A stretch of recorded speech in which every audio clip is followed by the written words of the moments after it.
Selamat pagi, selamat datang di Legacy. Legacy merupakan sebuah komunitas orang-orang yang berjiwa muda, penuh semangat untuk belajar, bertumbuh dalam setiap aspek kehidupan. Visinya Legacy adalah mencetak 1000 pemimpin di tahun 2030. Misinya Legacy adalah membawa banyak orang untuk mempunyai hidup yang penuh. Pada kesempatan kali ini, kita akan sama-sama mendengarkan speaker yang luar biasa. Selamat belajar, selamat menghidupi, dan tetap semangat. Please welcome. Oke teman-teman, selamat pagi. Hari ini kita mau bakal dengar dari satu pribadi yang menurut gua luar biasa. Kenapa? Karena dari awal gua kenal beliau itu kelihatannya ramah banget. Oke, terus kalau dengar suaranya damai banget. Terus kalau kemarin kita ikutan kelasnya Ko William ya. Terus waktu beliau cerita, beliau pakai kata-kata yang menarik yaitu sahabat. Dan waktu lagi beliau ngomong sahabat, gue langsung kayak gue sahabatnya Cici ini gitu loh. Ya, orangnya luar biasa. Jadi teman-teman boleh banget siapin catatannya. Kita akan dengar gimana caranya. Apakah Anda memiliki warisan? Itu yang kita mau belajar sama-sama, teman-teman. Oke, so prepare your heart. Terutama kita akan belajar sama-sama dari satu pribadi ini, orang yang luar biasa. Backgroundnya guru sekolah, guru les, dan marketing di perusahaan tekstil Bandung. Achievement di Prudential adalah PCC Paris Santorini, Star Club Berlin, Double Startup Copenhagen, 5 kali MDRT, NLC Bali, NLC Kuala Lumpur, dan MYLC Bangkok. So, boleh kita sama-sama mau tepuk tangan buat Cilinda Mirawati. Wow, keren. Miss Linda. Thank you. Thank you sebelumnya, thank you Glenn udah mengendorse. Jadi saya panggilnya pakai sahabat ya sekarang ya. Boleh, Ci. Mau cinta juga boleh, Ci. Cinta gitu, Ci. Oke, thank you juga Koko Philip dan Kakang Gary ya. Seru banget kemarin kita siapin sama-sama. Buat sahabat semua, kayaknya garing nggak sih kalau aku panggil sahabat, teman-teman? Saya ganti teman-teman aja ya. Teman-teman nggak apa-apa, Ci. Teman-teman atau guys? Ya. Kawan-kawan boleh sih, kawan-kawan. Jangan kawan-kawan, teman-teman aja. Adik aja kakak adik. Darling boleh, darling boleh. Kelamaan Lip, ini udah mau cerita Lip. Oh, iya. Oke, teman-teman, thank you sebelumnya. Salam kenal buat teman-teman yang mungkin belum kenal ya, teman-teman. Nama saya Linda. Saya belum seterkenal Koko Philip ataupun Koko Glenn dan Kakang Gary. Jadi buat yang belum kenal, halo. Apalagi ya? Saya minta ditanya aja deh. Nggak tahu apa. Oke. Pertanyaan pertama kalau gitu dari aku dulu deh ya. Kok Philip ya aku dulu yang nanya ya. Cilinda, ini aku boleh nanya ya.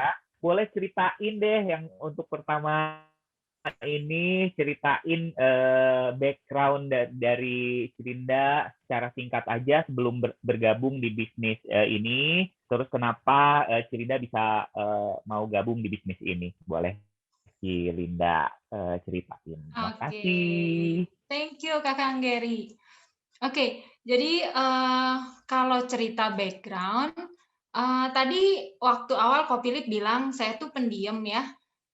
Sebenarnya salah ya teman-teman ya, saya tuh nggak diem. Jadi kalau pendiam itu kalau belum ditanya. Jadi kalau udah ditanya nggak bisa diem ya teman-teman ya. Jadi mungkin kalau ditanya makin banyak pertanyaan ya, yang keluar tuh pasti makin banyak. Ya, jadi saya minta ditanya karena kalau enggak nanti saya bisa cerita sehari semalam ya, teman-teman. Oke, teman-teman, kalau cerita background dulu saya tuh yang tadi Glenn udah ceritain, saya dulu guru. Dan hari ini di sini teman-teman saya mau minta maaf dulu nih kalau nanti selama saya cerita terkesannya misalnya terkesan menggurui teman-teman, mohon maaf sebelumnya. Karena mungkin udah kebiasaan kali ya teman-teman ya. Jadi kalau terkesannya menggurui, bukan maksud menggurui, tapi berusaha pengen sharing apa yang saya alamin selama di Prudential sampai hari ini. Jadi kalau cerita singkat, kenapa saya bisa dari sini? Sebenarnya dasarnya karena kepepet, teman-teman. Kata orang, kalau orang kepepet itu dia bisa lakuin apa aja buat menuhin kebutuhannya. Nah, waktu itu saya ngalamin yang namanya kepepet. Sebenarnya kepepet buat hal apa sih? Pastinya nggak akan jauh-jauh dari yang namanya kepepet butuh uang. Nah, waktu itu butuh uang buat apa?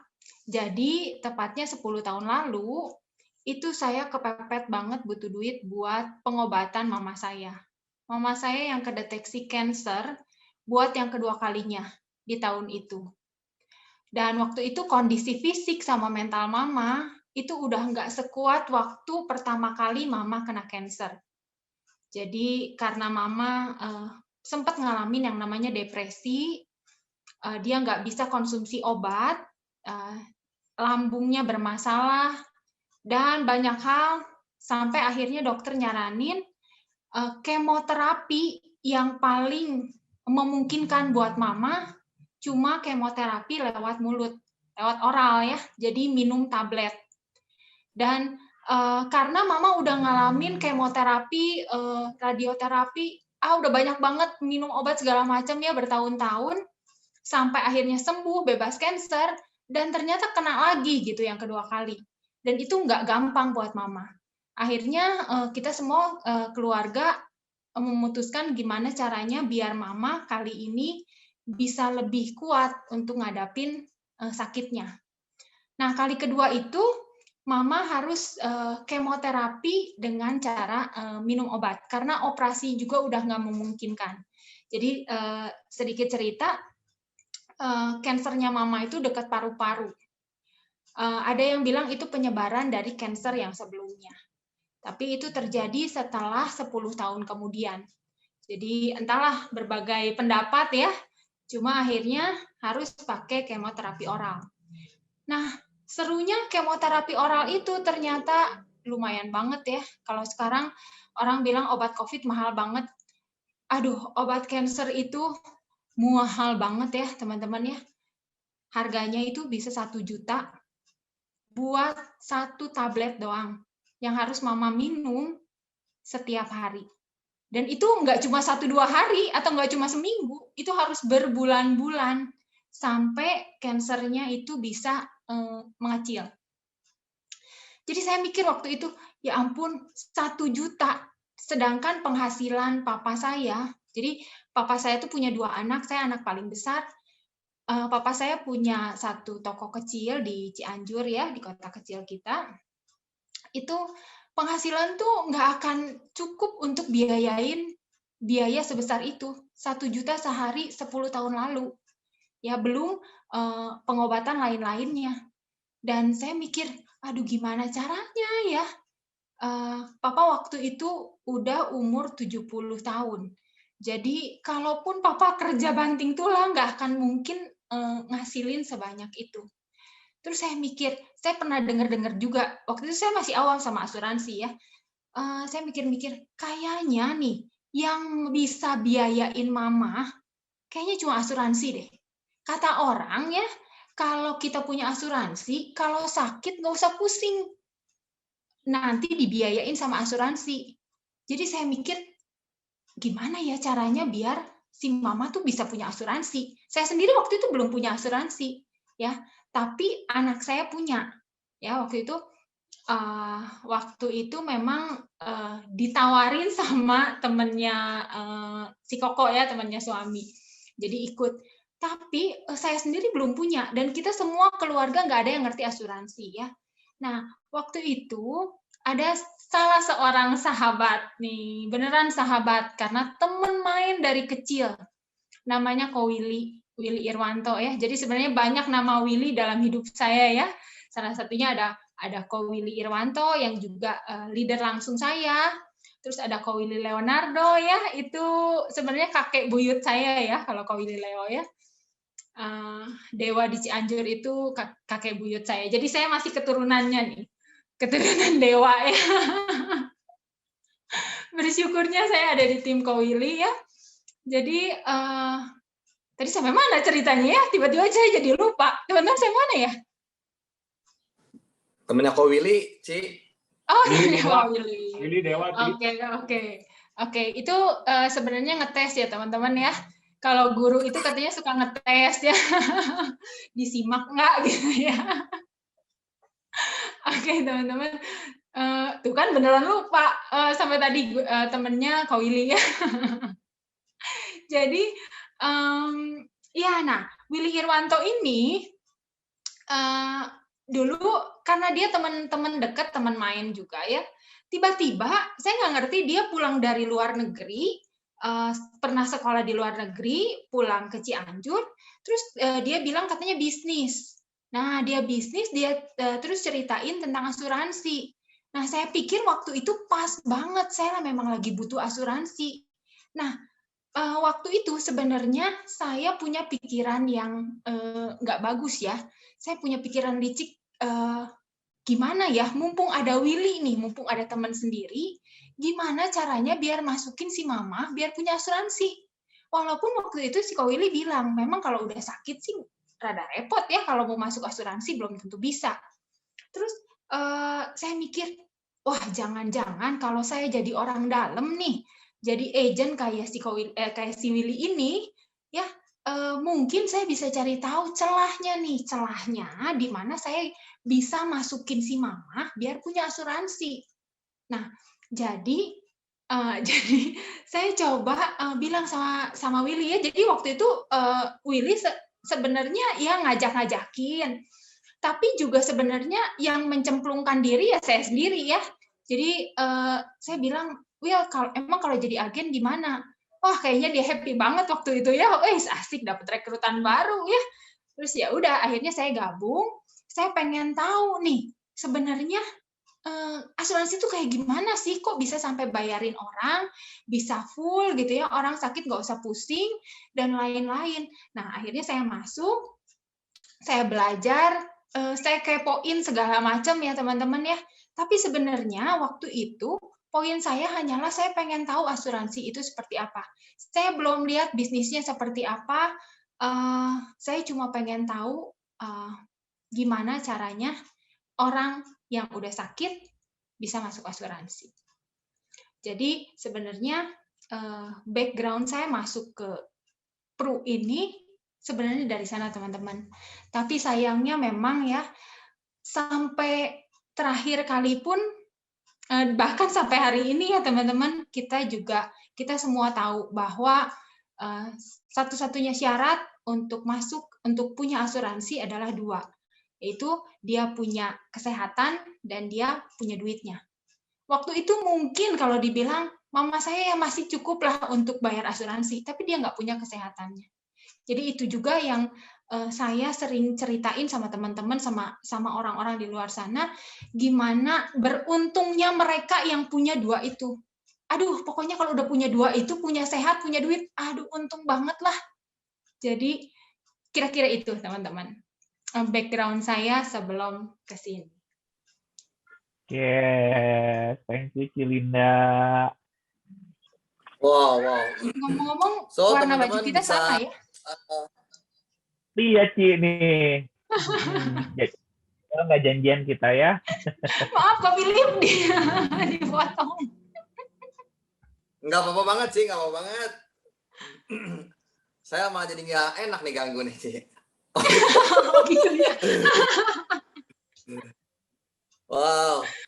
So, teman-teman legacy yang mungkin saya aja waktu zamannya masih offline ya, belum online ya, itu nggak terlalu banyak ngobrol sama Cilinda karena saya kurang berani ngegodain gitu loh. Nah, jadi kalau hari ini bisa dengerin backgroundnya Cilinda, terus kita bisa denger bareng-bareng kenapa sih Cilinda akhirnya join ke Prudential, ke asuransi gitu ya. Oh, ternyata ada cerita di belakangnya. Pengen tahu sih asuransi seperti apa karena buat mami ya, Ci ya. Karena mami waktu itu dalam keadaan lagi sakit cancer. Wow. Berharga. So, buat teman-teman yang mungkin pengen atau mungkin bukan pengen kepikiran gimana ya cara ngajakin orang ya. Cerita mah cerita aja guys. Cerita mah ajakin aja. Kenapa? Karena kita nggak pernah tahu kenapa sih alasan orang join ke Prudential. Oke, mungkin kalau saya karena duit, tapi Cilinda banyak duit, teman-teman. Oke. Nah, saya masuk ke pertanyaan kedua ya. Nah, ini Cilinda jawab dengan cepat, boleh ya? Oke? Oke. Oke. Saya coba. Cilinda, udah punya cowok belum, Cilinda? Cowok udah punya 3. Bukan itu pertanyaannya, bukan Cilinda. Oh, Aduh. udah happy ditanya. Oke.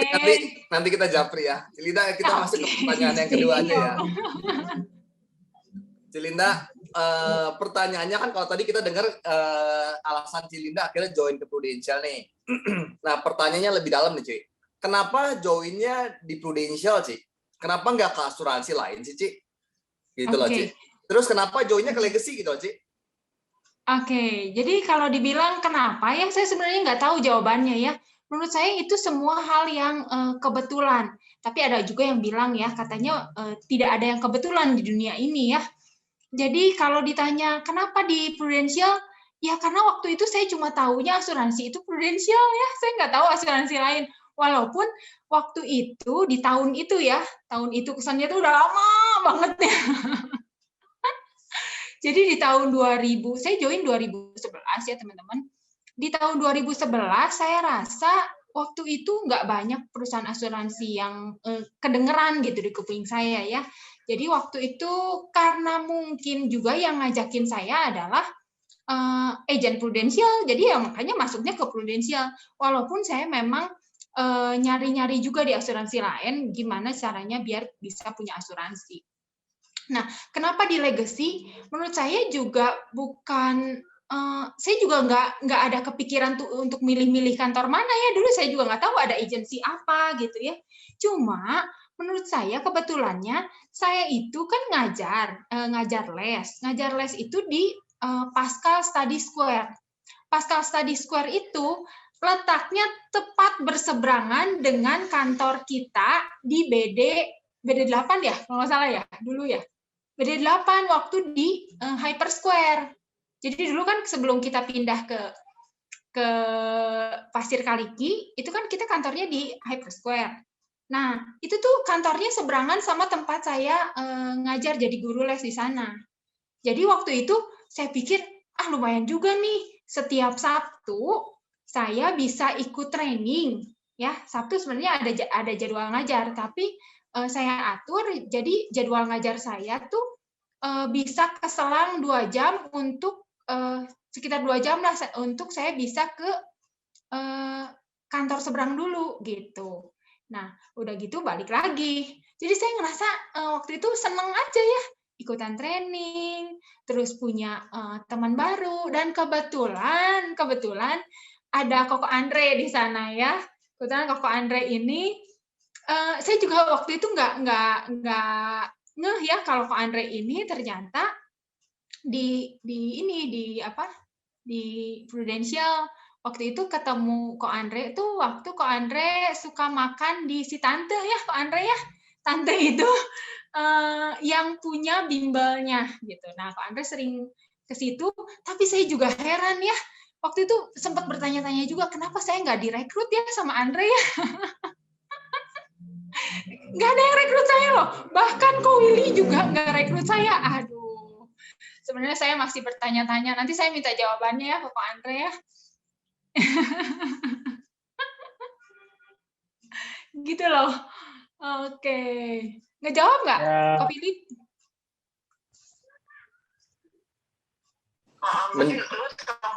Menjawab banget sih. Koko Gary. Jawab. Yes.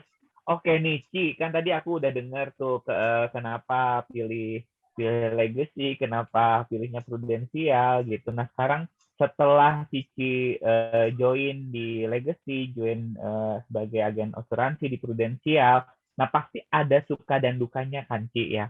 Nah, boleh dong diceritain suka dan dukanya Cici setelah join menjadi agen asuransi, menjadi join di Prudential ini. Gitu sih. Terima Oke, kasih. suka duka ya. Yang mana dulu? Sukanya dulu atau dukanya dulu? Eh, Dukanya dulu boleh. Oke. Kenapa ya orang cenderung sukanya cerita yang pahitnya dulu, baru nanti manisnya belakangan gitu ya? Biar happy Iya, ending mungkin ya. Suka happy ending, Ci. benar. Oke, oke.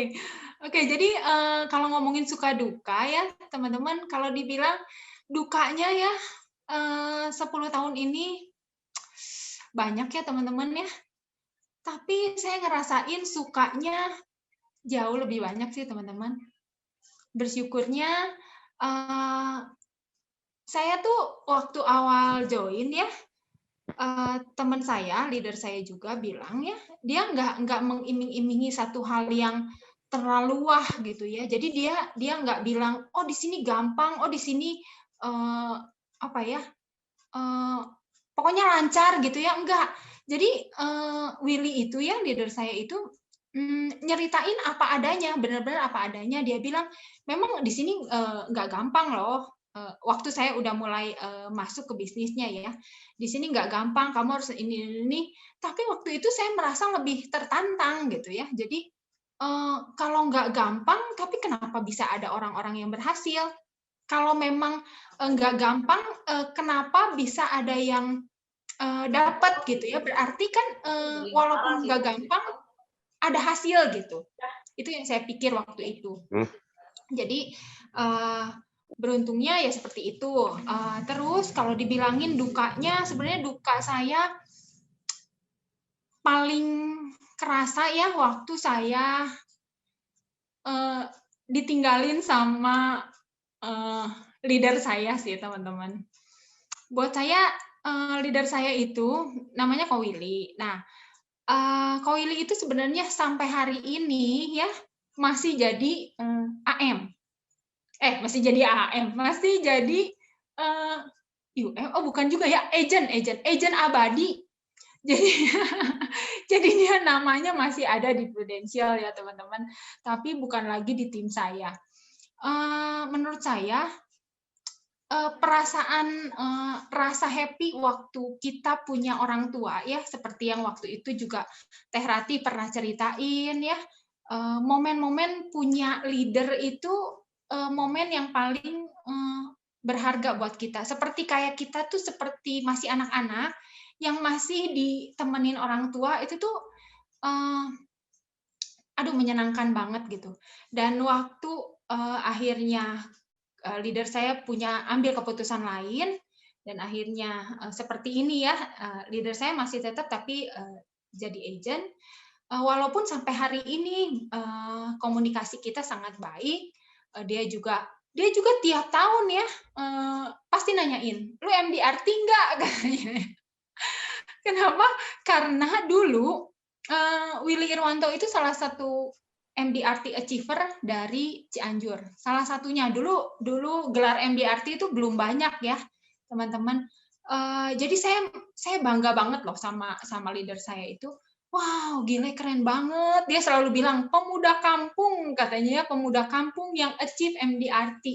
Jadi waktu itu harapan saya juga masa sih leader saya katanya kalau buah tuh nggak jatuh jauh dari pohonnya katanya ya, kecuali kalau ngeglinding ya kejauhan gitu ya. Masa sih anaknya Ko Willy gitu ya, anaknya Willy Irwanto nggak bisa MDRT juga. Jadi waktu itu motivasi terbesar saya adalah jadi MDRT qualifier buat nunjukin bahwa waktu itu ya, buat nunjukin bahwa bener loh nurun gitu ya. Nah, jadi waktu kehilangan dia di tim kami gitu ya, sebenarnya salah satu duka saya gitu ya. Jadi teman-teman benar banget kalau kita sekarang masih ada leader ya, masih ada tim yang support kita, aduh itu bersyukur banget. Terus kalau dibilang duka lainnya ya pastinya ada aja ya, karena kebetulan saya kan guru. Saya tuh istilahnya saya dibayar ketika saya ngajar. Jadi saya ngajar berapa jam misalnya ya, saya dibayar. Nah, lucunya di bisnis ini kan, kalaupun kita sharing, kalaupun kita cerita kan hasilnya nggak langsung. Jadi menurut saya itu salah satu, kok gini ya, kadang-kadang suka mikir gitu ya, kok bisnisnya seperti ini sih gitu. Jadi ya kurang lebih ya dukanya seperti itu. Menurut saya pekerjaan di sini, bisnis di sini memang kelihatannya nggak gampang. Tapi menurut saya ini berharga banget. Nah itu kalau dukanya ya. Kalau sukanya sih seperti tadi ya, saya bilang banyak banget sukanya. Salah satu sukanya pastinya kalau ngomongin kan di awal saya tuh ini ya mata duitan ya kan awal masuk juga karena duit ya, karena butuh duit. Jadi ngelihat hasil sekarang punya income yang bersyukurnya bisa mencukupi kebutuhan keluarga kita, pastinya happy. Dan happy lagi baru kemarin ya teman-teman ya, saya bantuin ngeklaim itu buat saya happy banget. Ya apalagi ngeklaimin orang yang kebetulan kena cancer juga. Saya ngerasa hari ini mungkin saya nggak bisa nemenin mama saya. By the way, mama saya sudah berpulang 1 tahun setelah saya join di Prudential. Mungkin saat itu mama saya nggak tertolong ya teman-teman, tapi hari ini saya bisa ngeliatin nasabah saya kena cancer dan pengobatannya sampai detik ini tuh semua tercover sama asuransi. Berkat perubahan dari waktu itu kan kita ada campaign ya dari kartu merah ke kartu hitam dan dia ikutin itu. Hari ini teman-teman dia kena cancer 2000 kurang lebih 2 tahun lalu dan biaya pengobatan dia dari mulai operasi, dirawat di rumah sakit, terus kemo sekian banyak kemo ya teman-teman kayaknya tiap bulan nih sampai hari ini baru kemarin nih terakhir banget dia baru kemo lagi dan setiap kemo itu biayanya 100 juta teman-teman. Jadi menurut saya itu kebahagiaan yang bisa saya rasain ya. Satu hal yang saya bilang itu hal yang nggak bisa dibeli sama uang. Kebahagiaan itu bisa bantuin orang klaim. Happy banget teman-teman. Wow. Luar biasa Wow. Cilinda. 3 pertanyaan aja sudah mewakili kenapa Cilinda bisa berhasil menurut saya di Prudential loh Cilinda. Luar biasa Cilinda. Jadi kalau orang bilang suka dukanya apa, biasanya suka jalan-jalan gitu ya. Kalau ini sukanya bantuin klaim. Jagoan. Cilinda jagoan. Wow. Dukanya apa? Dukanya itu bukan tentang diri sendiri, tentang bukan apa yang dialamin sama diri sendiri, tapi lebih mikirin orang lain. Ketika kehilangan leader, itu dukanya loh. Kadang-kadang kalau orang tanya saya, Philip, kenapa apa dukanya lo? Ditolak, itu dasar sekali. Tapi Cilinda bisa kasih jawaban yang luar biasa. Cilinda keren, Cilinda. Sebenarnya itu juga masuk sih kok. Tapi kan kalau dibacain semua banyak banget ya. Tapi jawaban pertama biasanya dari hati, Cilinda. Thank you, Cilinda. Oke, thank you. Cilinda, jadi kalau tadi ceritain tentang suka dukanya apa, nah sekarang lebih dalam, Ci. Nah, momen apa sih, Ci, selama Cici di Prudential udah berapa lama, Cilinda? Saya 10 tahun ya sebenarnya sampai hari ini. Saya join 2011. Wow. 10 tahun di Prudential pasti orang selama setahun aja punya momen gitu, Ci ya. Nah, Cici selama 10 tahun ada nggak sih momen yang menurut Cici ini berharga banget nih, Ci, yang didapetin selama 10 tahun ini nih, Ci, di Prudential, Ci? Jadi kalau dibilang momen berharga, benar banget ya. Setiap waktu tuh pasti akan ada banyak momen yang menurut kita berharga. Tapi kayaknya kalau saya ceritain satu-satu ya kayaknya saya harus belajar sama Cidemi. Nanti saya tulis buku juga. Karena banyak banget ya teman-teman ya. Aslinya banyak banget. Salah satunya momen berharga saya adalah kita waktu itu honeymoon pertama kalinya ya adalah hasil reward dari Prudential ya. Jadi kita nggak pernah honeymoon ya, sudah married nggak pernah honeymoon karena berbagai keterbatasan juga ya. Tapi bersyukur banget itu trip pertama kali ke Santorini itu ya sama suami ya. Dan pertama kalinya naik pesawat loh teman-teman. Aduh, ini banget ya, kampung banget kerasa ya. Nggak pernah naik pesawat, baru pertama kalinya tuh. Bukan, kalau pertama kalinya naik pesawat sama Prudential tuh waktu ke Thailand kalau nggak salah. Waktu ke Thailand. Tapi waktu itu pergi bareng-bareng suami ya. Pertama kalinya ya waktu dapat reward dari Prudential. Nah itu kan kalau happy-nya dari segi income ya teman-teman.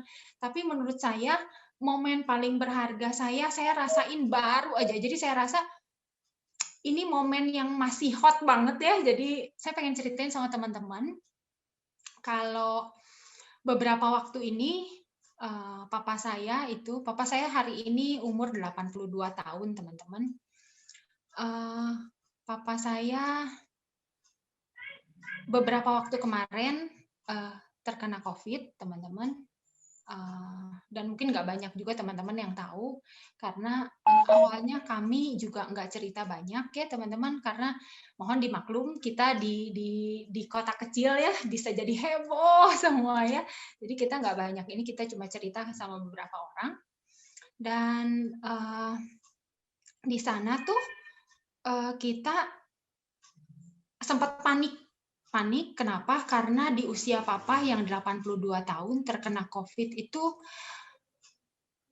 aduh, kita sering dengar kan ya banyak hal yang membahayakan gitu dengan usia seperti itu, dan ada penyakit lain. Ya, hari itu saya ngantar papa swab test dan hasilnya positif. Hari itu juga, detik itu juga tangan saya gemeteran ya teman-teman megang kertas hasil ini, karena waktu itu saya yang pergi nganter sendiri. Terus akhirnya setelah kita baca dan kita tanya ke dokter, dok ini harus gimana? Dokter bilang, ibu harus cepat-cepat bawa ke rumah sakit. Ibu mau ke rumah sakit mana? Mau di Cianjur, mau di Bandung? Hah, saya bilang, rumah sakit, saya sama sekali nggak kepikiran. Katanya agen asuransi ya, tapi kalau ngomongin rumah sakit mah ya tetap kaget pertamanya ya, teman-teman. Rumah sakit, saya pikir, aduh, papa saya itu bersyukurnya ya sampai hari ini itu nggak pernah masuk rumah sakit. Jadi beliau cukup sehat walaupun ada kondisi lainnya yang ya itu penyakit tua lah. Jadi bingung ditanya suruh masuk rumah sakit.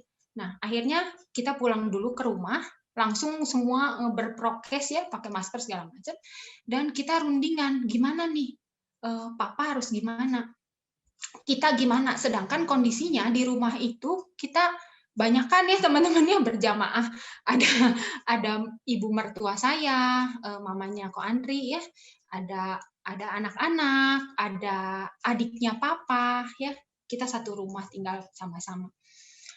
Sampai akhirnya kita mutusin kalau papa dibawa ke rumah sakit, saya yakin papa tuh orangnya nggak gampang beradaptasi. Ya, jadi kemungkinan kita juga nggak akan tahu ya kondisi dia gimana di sana. Jadi akhirnya dengan segala resiko kita ambil keputusan untuk tetap merawat papa di rumah. Dan harus ada satu orang yang jagain. Nah, saya pikir siapa lagi ya karena anak papa dua, satu di Bandung, saya di sini, dan nggak mungkin juga dirawat sama suami saya sama Ko Andri, karena Ko Andri juga kebetulan ada orang tuanya di sini. Jadi saya pikir ya udah saya yang memutuskan untuk merawat papa. Singkat cerita 1 bulan ya ngerawat papa, bersyukur banget dijalanin dengan seru ya teman-teman.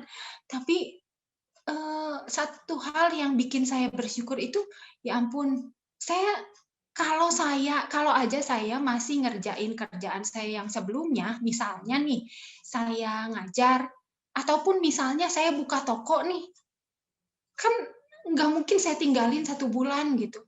Sedangkan waktu ngerawat papa saya, kan saya jadi mengisolasi diri ya teman-teman, saya pakai APD dan segala macam ya.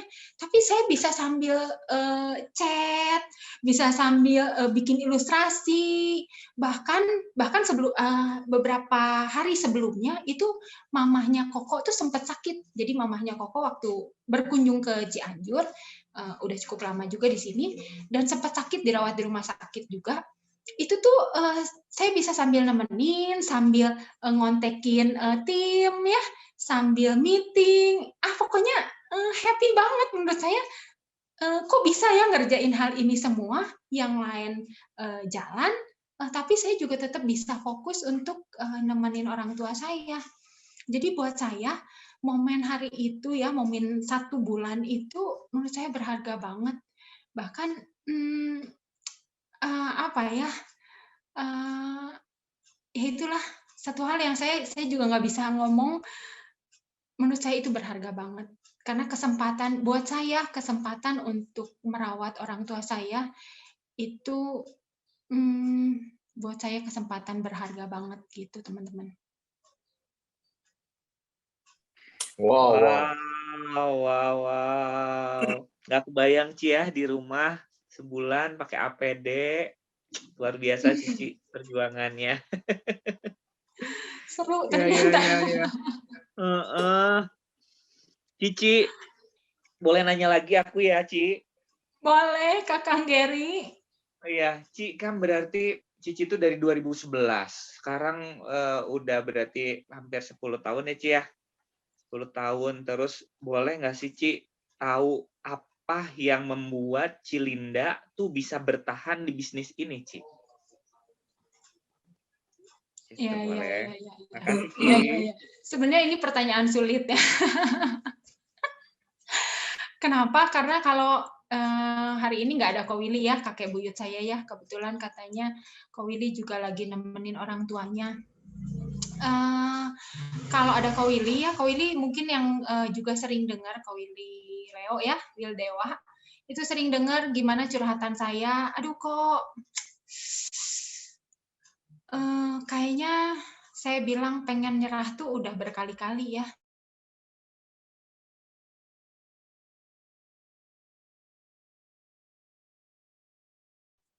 Nggak ada suaranya, Cilinda?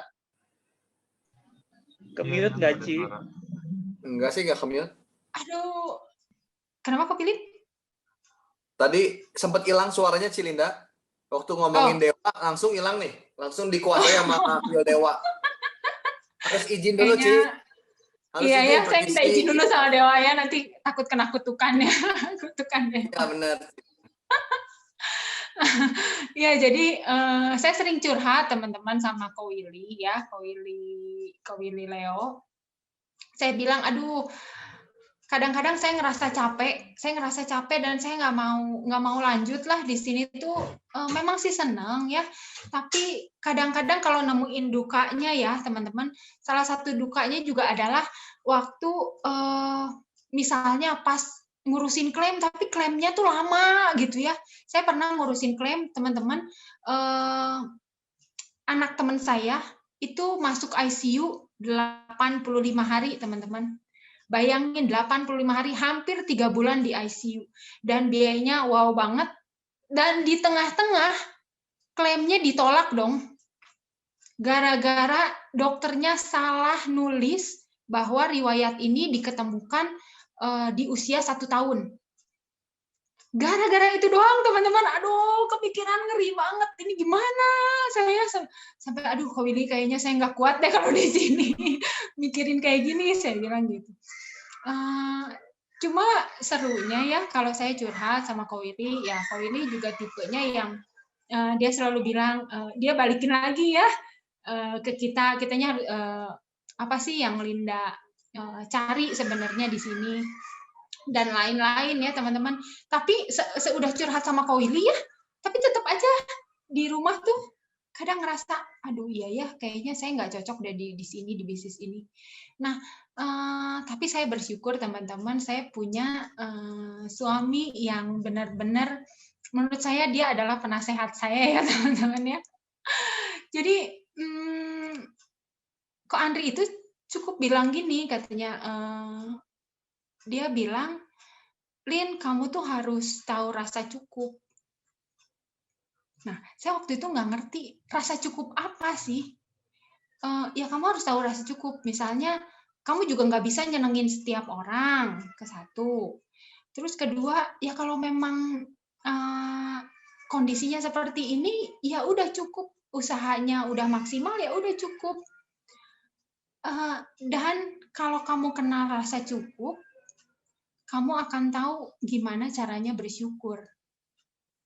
Terus saya mikir, iya ya, saya akhirnya belajar untuk menulisin sedikit-sedikit ya, apa sih sebenarnya yang saya syukuri di sini.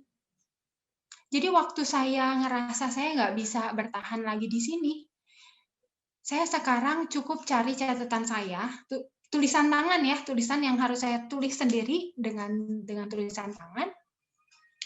Apa sih sebenarnya yang saya syukuri di sini? Hal apa sih? Karena kalau kita fokus sama hal yang kita syukuri, maka sebenarnya hal-hal yang jelek itu jadi kelihatannya lebih abu-abu gitu ya. Jadi yang membuat saya bertahan, saya pikir yaitu saya diingetin sama perasaan cukup. Kalau kata Ko Andre sih, cukup untuk saya, berlimpah buat orang yang lain ya, Ko Andre ya, betul? Seperti itu. Kayaknya suami saya mungkin waktu itu japri Ko Andre dulu nanyain kayaknya ya, apa nih? Enggak, kebetulan Kayak enggak. gitu. Oh enggak ya? Itu Kang Gary. Ya, Wow. Cici. Wow. Ko Philip, ada yang mau ditanya lagi atau teman-teman boleh di chat nanti yang mau nanya buat Cilinda langsung boleh Iya. di kolom chat. Setuju banget. Jadi buat teman-teman, benar kata Gary, kalau teman-teman masih ada yang mau tanya, mau tahu lagi tentang Cilinda, atau pengen belajar dari Cilinda, boleh langsung chat aja. Cilinda, jujur loh, Ci. Jadi waktu kemarin saya lihat flyernya, kan judulnya Apa Warisanmu? Saya kira itu Cilinda bakal sharing tentang perwarisan juga gitu loh. Loh, ternyata ini apa yang diceritain, ini benar-benar menurut gua ini jadi warisan buat kita. Kenapa? Karena ini bisa jadi bekal buat setiap dari kita apa yang Cilinda hidupi day by day-nya gitu loh. Sampai 10 tahun di Prudential, ini yang Cilinda hidupi. Sampai Cilinda bisa jadi strong woman di legacy kalau kata kalau kata Koriko ya. Another strong woman-nya legacy. Wow, luar biasa. Ci, pengen nanya nih, Ci. Wah, ini ada pertanyaan dari Kang Riko nih.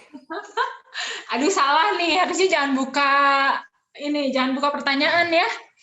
Gak apa-apa, Ci. Pertanyaan Riko mah gampang lah, Ci.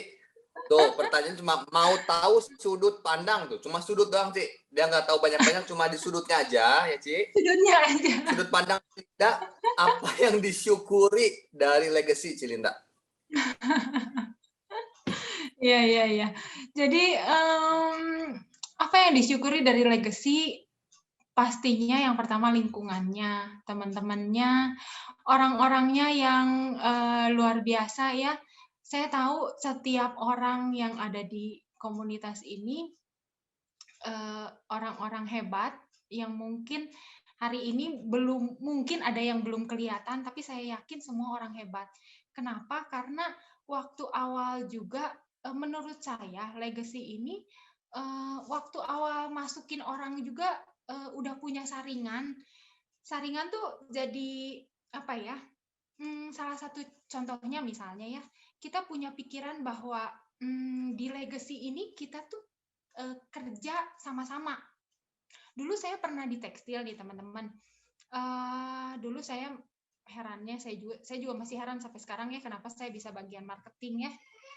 Padahal pendiam kayak kata Ko Philip ya. Nah, di bagian marketing dulu ya, kita rasanya nggak ada tuh yang istilahnya kerjaan saya gitu ya. Misalnya nggak selesai, terus nanti dibantuin sama yang lain.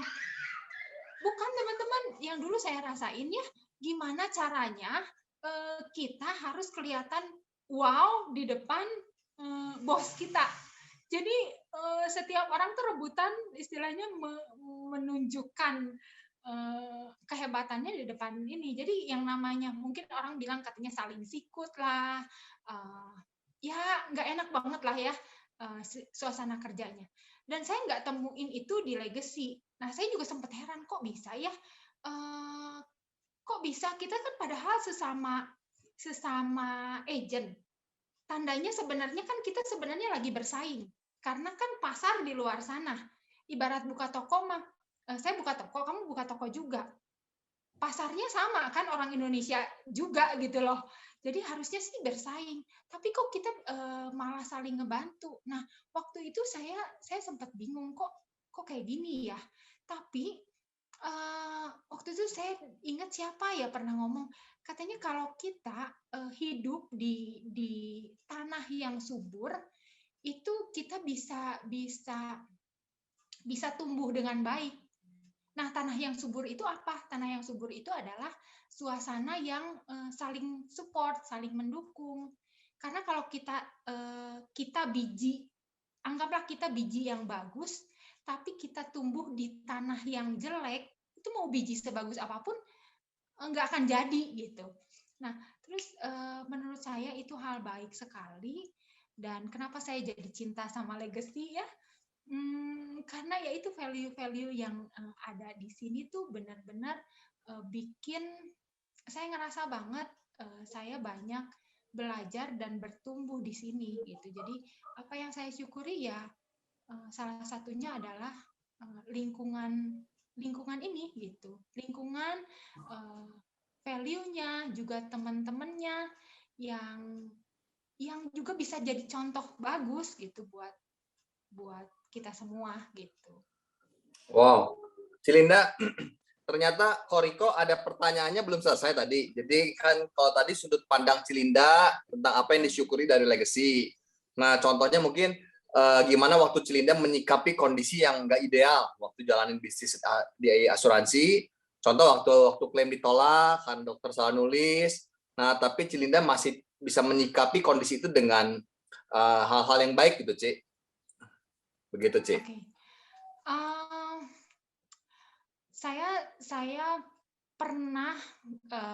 Saya pernah dihadapkan pada situasi di mana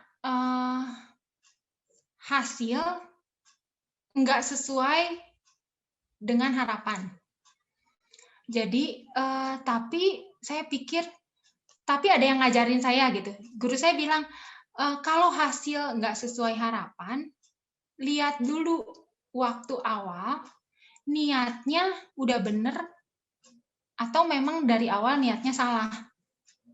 Jadi, hal ini bikin saya ingat gini, klaim kalaupun istilahnya nggak berhasil nih, saya lihat lagi ke belakang, waktu saya masukin dia, saya bener nggak? Terus cara saya ngurusin klaimnya bener nggak? Segalanya bener nggak? Kalau memang segalanya udah bener, saya harusnya nggak khawatir dengan hasil, karena hasil itu pasti nanti ngikutin. Kalaupun hasilnya waktu itu ditolak, saya yakin karena ini bener, saya bisa ajuin lagi, saya bisa urus sampai jadi bener. Karena kalau saya suka dengan hukum sebab akibat, karena kalau saya membuat sebab yang betul, pasti hasilnya betul gitu. Nggak ada sebab hasilnya nggak ada, istilahnya kalau ada asap itu pasti ada api gitu. Jadi nyikapinya ya saya cuma ingat satu itu, bahwa kalau sebabnya betul ya akibatnya pasti betul. Mungkin perjalanan di tengah-tengahnya kacau, tapi saya yakini endingnya aja gitu.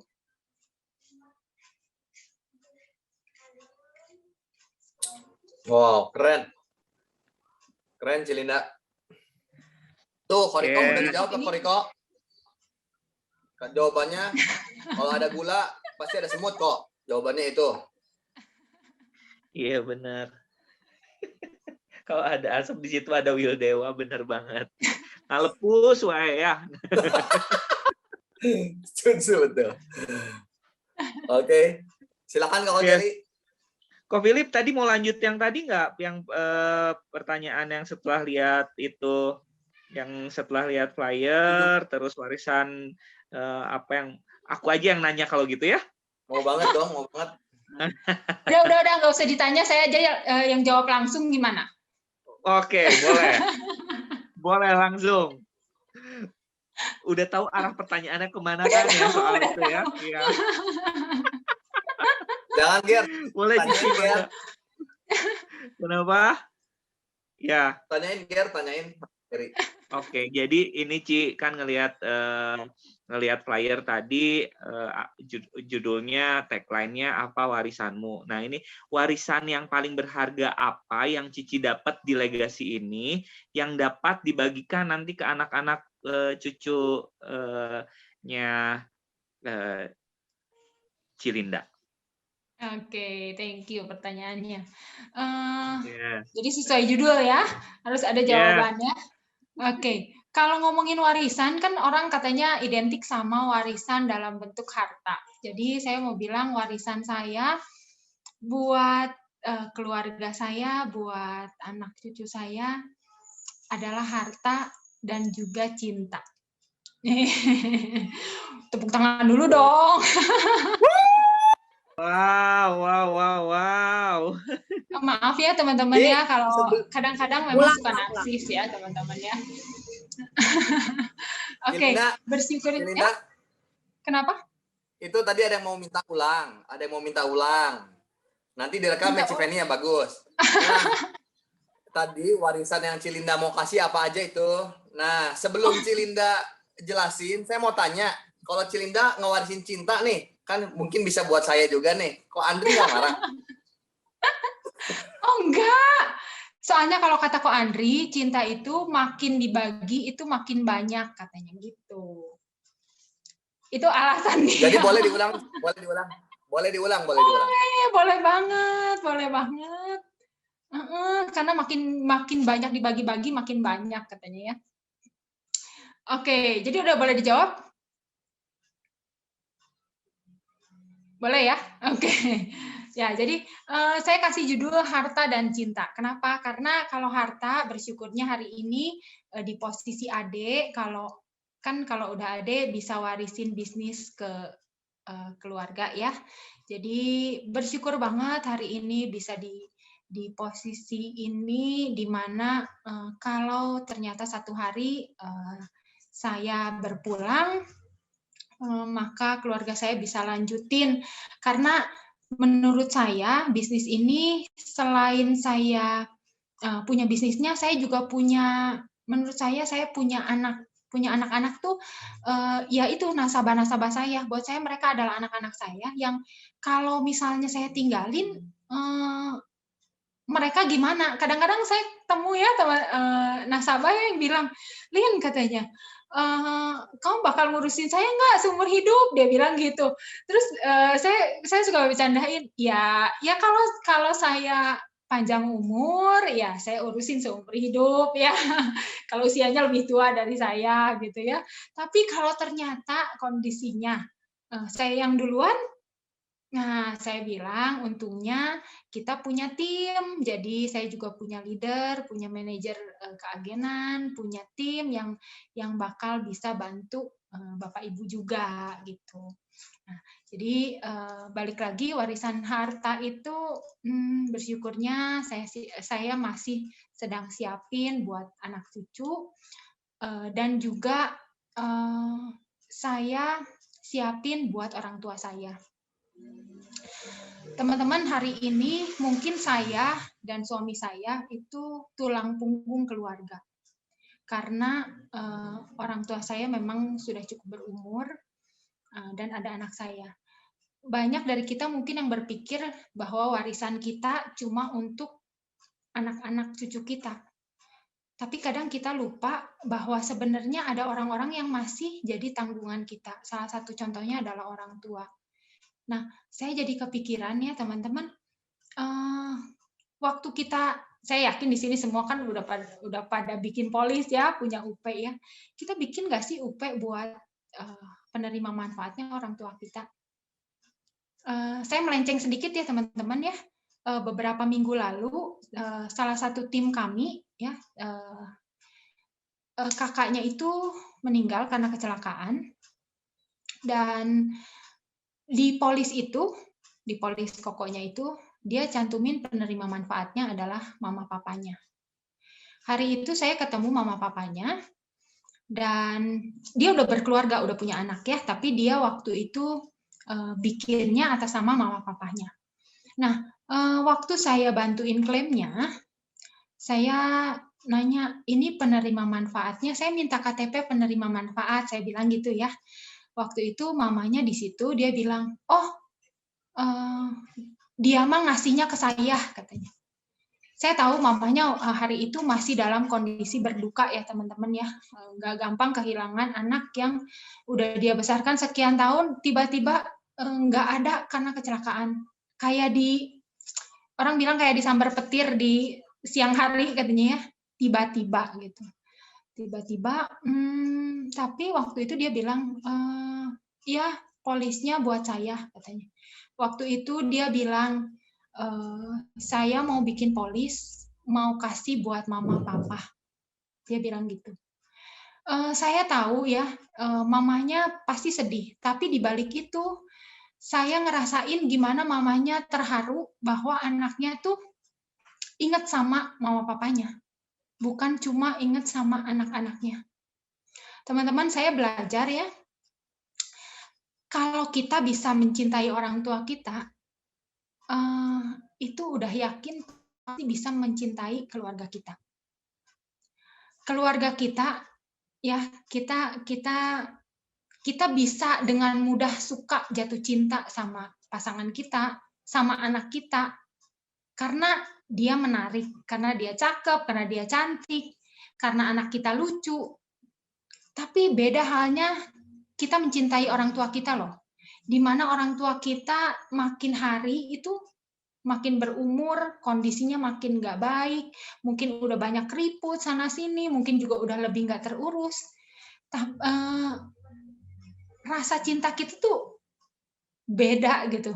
Beda ketika kita punya keluarga sendiri. Nah, warisan apa saya senang bercerita ini teman-teman. Saya pengen teman-teman ada yang bilang katanya cinta mula-mula ya. Yuk ingetin lagi sama rasa cinta kita sama orang tua kita. Karena saya yakin kalau kita bisa sayangin orang tua kita ya, nggak usah capek-capek kita ngajarin anak kita. Nggak usah capek-capek kita ngajarin anak kita bagaimana mereka menghargai orang tuanya. Karena mereka akan lihat langsung gitu. Jadi tadi balik lagi, warisan apa yang pengen saya kasihin sama keluarga saya, bukan cuma untuk suami ataupun keluarga saya ataupun anak-anak cucu saya, tapi saya pengen kasih juga buat orang tua saya, yaitu saya mau tunjukin saya punya kesempatan, punya waktu yang fleksibel untuk merawat mereka. Saya juga ya bersyukur sekali ada di lingkungan yang bagus yang tadi udah diceritain ya, ada di Legacy, nilai-nilai yang saya pelajari nggak usah jauh-jauh saya jelasin ke anak saya gitu ya, mereka pasti akan lihat sendiri gitu. Saya pernah tanya Nicholas ya, anak saya, Nik, coba dong ceritain cita-cita kamu kayak gimana. Dia nggak jawab. Terus saya bilang gini, ya udah kalau kamu nggak bisa jawab, gambarin ya Nik, gambarin. Nah, aduh kemarin saya lagi nyariin ya gambarnya nggak tahu di mana, saya lupa nyimpennya. Tapi di gambar itu Nicholas ya gambar kayak anak cowok gitu ya, versi dia anak cowok, lagi pegang tas kerja, ya. Terus di depan satu rumah. Rumah itu dia kasih apa? Plang namanya Prudential. Jadi jadi waktu saya tanya, "Nih, emang ini tuh apa?" katanya. Tapi kurang Mam, katanya, dia bilang kurang satu, katanya, kurang gambar mobil, dia bilang. Emang Niko cita-citanya pengen jadi apa? Aku pengen jadi pembalap, kata dia. Makanya kurang mobilnya. Loh, tapi kok ada legacy, ada Prudential, kata aku tuh kan di situ ada gambarnya. Karena aku tanya itu apa, dia bilang sih itu kantor yang Mami suka dateng, katanya ya. Kenapa ada Prudentialnya? Aku tanya. Ya, katanya aku mau jadi pembalap yang juga kerja di Prudential, dia bilang gitu. Aduh, happy banget ya. Terus aku tanya lagi nih, kenapa mau gitu jadi kayak Mami? Mau, katanya. Kenapa? Ya seneng aja kayaknya kerjanya belajar, ikut seminar-seminar, ketawa-ketawa, kata dia gitu. Jadi aku happy banget, nggak perlu capek-capek ngajarin ya, kalau kita bisa jadi contoh yang benar, ya itulah warisan yang bisa saya kasih di waktu saya di dunia ini gitu ya. Gitu teman-teman. Wow, segitu nempelnya ya, aktivitas, kerjaan mamahnya sama Nicholas ya, sampai Nicholas punya gambaran, sampai ditulis prudensialnya ya, Cia, lucu banget. Soalnya Nicholas ikut saya dari waktu dia kecil. Memang waktu 2011 itu dia baru umur 2 tahun, jadi dia tuh ikut kemana, kita dulu bilangnya kita prospek kemana gitu ya, ya dia ikut. Di jalan, ikut nemenin gitu. Jadi ya gimana nggak nempel ya. Iya, pantesan. Gitu. Amin ya, nanti Nicholas jadi pembalap, kerja juga di Prudensial ya. Saya sebenarnya kurang setuju sama pembalapnya. Karena beresiko ya, resikonya tinggi ya, Ci ya. Iya, ya kekhawatiran aja ya. Ya, teman-teman ada yang mau nanya lagi spesial nih, bisa langsung tanya ke Cilinda. Boleh nanya langsung. Boleh Miss Linda? Boleh, Koko Andre. Kan menarik, Lin. Iya, gimana Andre? Miss Linda kan menarik, maksudnya waktu Niko 2 tahun dulu, para leader lama mungkin masih ingat bayangannya bagaimana Niko diajakin kemana-mana sama Linda, bahkan kadang-kadang di kantor ada ruangan bermain khusus buat Niko dulu, belajar di sana segala macam. Nah, mungkin ada teman-teman juga di sini yang mungkin cewek juga punya anak-anak juga masih kecil-kecil. Bolehkah Linda bagian cerita pengalamannya dulu bagaimana bantu orang maksimal gitu ya, dan juga masih punya anak yang masih kecil gitu. Boleh dibantuin? Thank you Miss Linda. Thank you Andre. Iya. Apa ya, saya sebenarnya kadang bingung ya untuk ceritain. Saya tuh tipe yang kadang susah nyeritain. Susahnya tuh saya mungkin karena saya terbiasa menyimpan kesusahan saya sendiri. Jadi saya kadang kalau cerita ya saya susah nyeritain kesusahan saya waktu itu gimana gitu ya. Yang lebih keingetnya happy-nya gimana. Cuma ya seru aja sih sambil bawa anak ya, karena waktu itu kita kan rumah jauh di Cimahi, kantor di Bandung, terus sekolah waktu Niko belum sekolah berarti kan kita ya lumayan lah jauh ya, perjalanan 45 menit. Nggak mungkin ninggalin anak di rumah, jadi ya mau nggak mau dibawa gitu ya. Kalau misalnya mau ketemu orang, kan kebetulan Ko Andri suami saya tuh ngajar di Pascal itu kan yang di seberang kantor. Jadi dia ikut ke sana. Terus kalau dia pas si Ko Andri ngajar ya si Niko tuh saya bawa gitu, digendong atau gimana ya, dibawa ke kantor ke BD 8 ya. Saya kok sampai lupa sih BD 8 ya. Nah, cuma saya punya satu pengalaman menarik ya tapi itu waktu Nicholas udah rada gedean dikit, waktu dia udah masuk SD. Jadi kan biasa si Koko lagi ngajar di bimbel. si Niko ikut kan, nggak bisa dititipin. Nah, waktu itu ikut, Nik, ayo kita, waktu itu saya lagi nyobain canvassing teman-teman. Ya. Teman-teman kebayang nggak sih saya yang pemalu ya, aduh disuruh canvassing tuh sebenarnya nggak banget.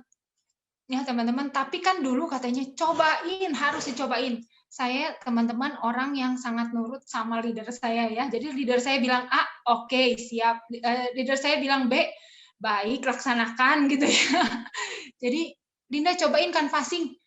Aduh, itu tuh ya sebenarnya perjuangan banget ya disuruh canvassing.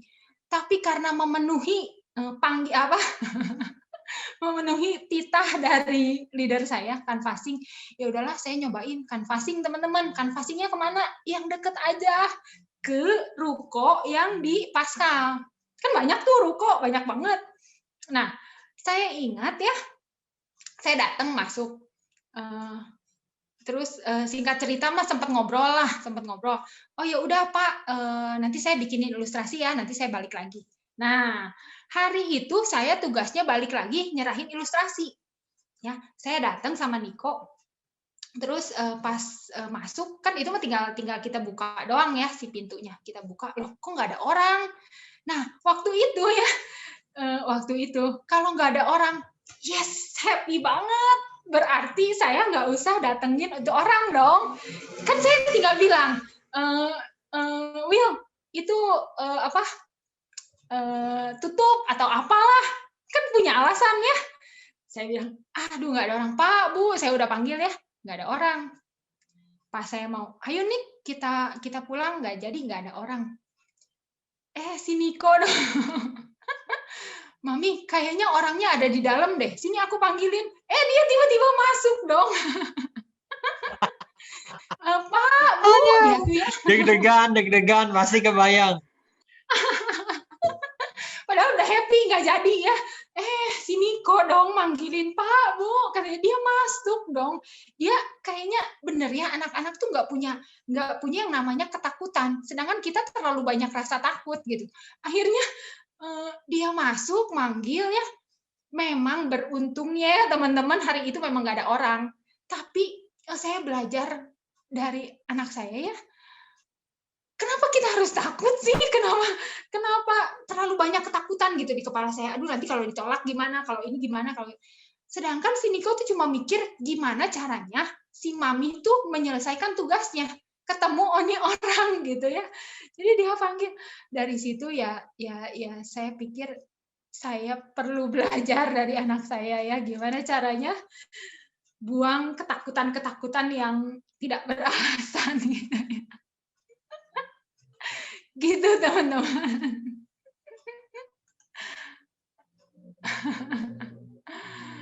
Aduh. Ya.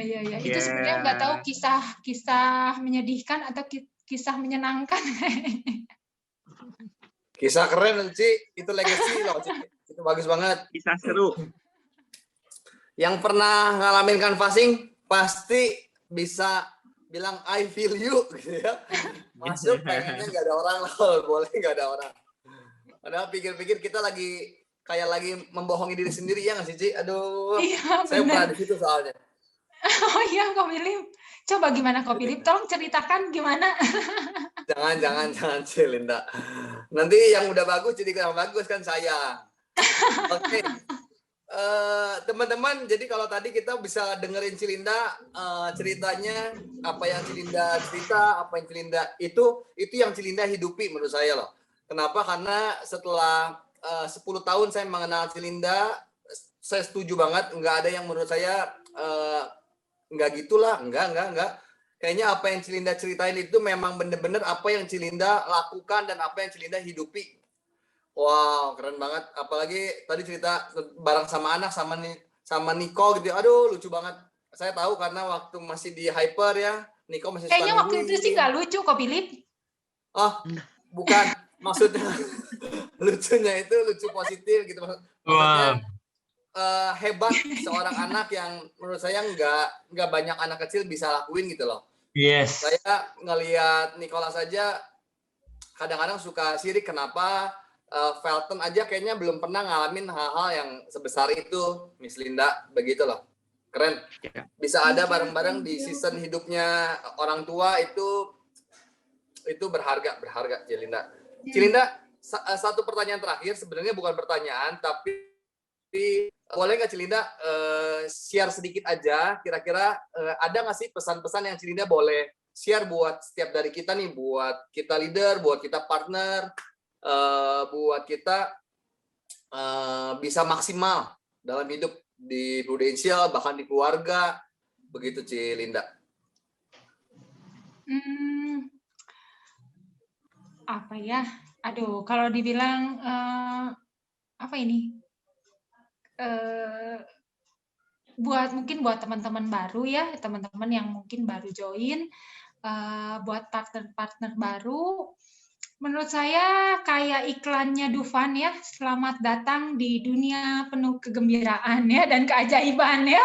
Menurut saya ini satu dunia yang benar-benar ajaib ya, makanya saya merasa memang banyak hal amazing, banyak keajaiban. Jadi teman-teman, saya baca satu buku, di situ dibilang dulu kita sering diceritakan tentang peri, tentang malaikat, tentang hal-hal yang amazing, tentang betapa percayanya kita sama hal-hal itu, sampai pada satu kondisi di mana kita mulai menghadapi kenyataan bahwa ternyata kenyataan itu nggak sama dengan impian. Tapi teman-teman, kayaknya hidup di dunia seperti anak-anak ya, di mana kita bisa bermimpi sebebas-bebasnya tanpa rasa khawatir dan lain-lain ya, itu menyenangkan. Jadi teman-teman, menurut saya ya tadi ya, kayak kita mau masuk ke Dufan nih, dunia fantasi ya teman-teman, kalau ada yang nggak tahu dunia fantasi. Jangan-jangan cuma angkatan saya doang nih yang tahu ya. Jadi kayak masuk ke Dufan, jadi anggaplah masuk ke dunia ini, ke bisnis ini, ke legacy ini, seperti kita lagi mau masuk ke Dufan. Jadi rasanya tuh menyenangkan, rasanya tuh wow, banyak kejutan-kejutan ya. Kejutannya mau yang happy, mau yang nggak happy, anggap aja itu hanya kejutan gitu. Jadi supaya semuanya terasa menyenangkan aja. Percayalah teman-teman, dulu aja kita bisa bermimpi dan bisa ngerasain senengnya kalau mimpi kita jadi nyata. Jadi teman-teman, kalau kita bisa bertindak layaknya anak kecil ya, yang menikmati dunia ini tanpa embel-embel apapun, kayaknya menyenangkan. Kayaknya itu aja teman-teman. Wow, thank you Cilinda. Wow. Boleh teman-teman di Legacy, boleh tepuk tangan, boleh unmute. Saya thank you ke Cilinda. Wow. Keren. Thank you Miss Linda. Thank you Cilinda. Mantap. Thank you banget. Inspiratif. Thank you. Wow. Wow, teman-teman. Terima kasih Cilinda. Ya. Thank you banget, Miss Thank you Linda. Kak Gary dan Koko Philip yang sudah menemani. Dan juga thank you Cidemi yang hari ini ngasih kesempatan saya buat curcol ya di sini. Thank you. Thank you buat curcolnya nih, Miss Linda ya. Teman-teman, gue mencatat ada 4 hal yang gue pelajari dari Miss Linda. Entah teman-teman catat apa, karena nanti kan setelah ini akan ada breakout room buat para partner. Para partner boleh saling berbagi ya, apa yang para partner bisa pelajari dari cerita curcol Miss Linda hari ini. Ya, pertama, gue ngelihat ada responsibility, take responsibility yang kuat. Ada orang yang bilang begini, keadaan tidak menentukan masa depan kita, tapi keputusan terhadap keadaanlah yang akan menentukan masa depan kita. Dan itu gue tergambarkan dari ceritanya Miss Linda. Aduh keren. Keadaan yang nggak ideal, tapi Miss Linda mengambil keputusan sehingga menghasilkan masa depan yang lebih ideal buat keluarganya Miss Linda. Itu keren banget. Yang kedua, kalau dari awal sampai akhir gue dengerin Miss Linda ya, Miss Linda itu simple, pemikirannya sangat simple, nggak jelimet, tapi profesionalnya tinggi. Jadi yang dia lakukan, yang dia katakan. Yang dia katakan itu yang dia lakukan. Apa yang dia dengar itu yang dia praktekkan. Jadi simple orang ya. Simple aja, hidup tuh simple. Walaupun kalau kita mengalami seperti yang Miss Lina ngalami, mungkin kita ngerasa ruwet. Mungkin kita merasa, aduh rumit nih hidup nih. Tapi Miss Linda bisa membuat semuanya seakan hidup tuh simple aja. Profesional aja, lakukan apa yang bisa kita lakukan. Ih, keren. Yang ketiga, gue ngelihat Miss Linda melakukan segala sesuatu pakai hati. Ketika dia mengajar, dia cerita, dia menyukai proses ketika dia mengajar. Ketika dia ada di bisnis insurance, dia menyukai proses ketika dia memberi yang terbaik sama nasabah-nasabahnya. Dia fight untuk yang terbaik buat nasabah-nasabahnya. Itu menurut gue work with heart. Nah, itu nggak bisa dilawan tuh sama orang-orang yang cuman work for money, teman-teman. Ya, orang-orang yang work with heart itu orang bisa rasain dampaknya. Dan yang keempat, yang paling keren di balik semua lemah lembutnya adalah Miss Linda itu no excuse, teman-teman. Ya, mungkin kita buat para leader lama tahu banget. Ketika kita meeting, ketika kita training jam 8 dulu masih di Pascal Hyper, dia itu dari jam 5, teman-teman, dari Cianjur, kebayang nggak? Dari jam 5, dari Cianjur gitu ya, udah gitu pulang, sore kita meeting itu terakhir selalu jam 3, jam 4. Dia sore balik lagi ke Cianjur, bawa baby yang tadi kita sebut Nicholas itu, teman-teman.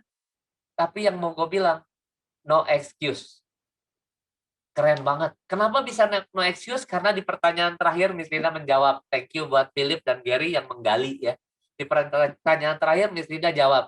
Karena yang diingat sama dia happy-nya aja. Dia nggak inget proses-proses sebelnya. Aduh, kok gini ya, kok gitu ya. Dia nggak mau inget. Yang diingat sama Miss Linda happy-nya aja. That's why dia bisa no excuse dalam setiap pertandingannya di bisnis asuransi. Karena yang dia ingat happy-nya aja. Kalau yang hari-hari ini partner baru, masih ingat, aduh gue ditolak orang, udah 3 orang, gue ditolak orang, udah 4 orang. Miss Linda kasih satu statement yang jelas buat kita. Kalau lu mau maju, no excuse. Yang lu ingat happy-nya aja. Thank you Miss Linda. Sekali lagi, thank you Miss Linda.